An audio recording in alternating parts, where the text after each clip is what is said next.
what is really important is to just highlight that the way, the philosophy behind the, the special economic zones, policy design, okay, is few things. One is they need to actually achieve a very clear purpose.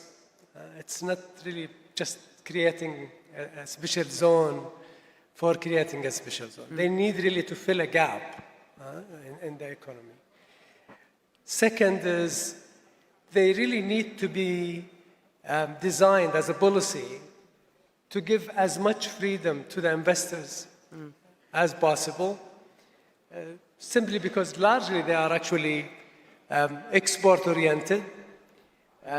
We wanted to make sure that investors feel the freedom to select the talents, as His Excellency mentioned, that he needs, and not constrained by the base economy regulations.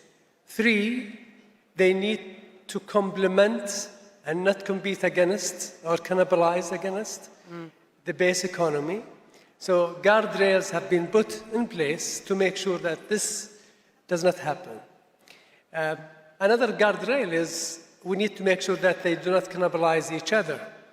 So each zone has a very specific purpose, very specific industry or subsector industries or services that will be licensed and will not be competing with another special economic zone. Otherwise, they will be a race to the bottom.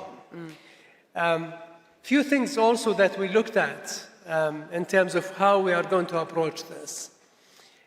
One is what kind of incentives that investors would be looking at. And I totally agree, being an ex-lawyer, that predictability is key.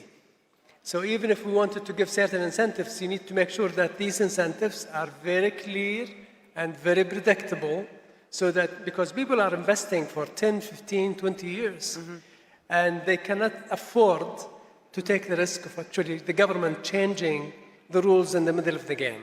So we wanted, and we have now made it very clear that the incentives, the regime will be fixed for a certain period of time.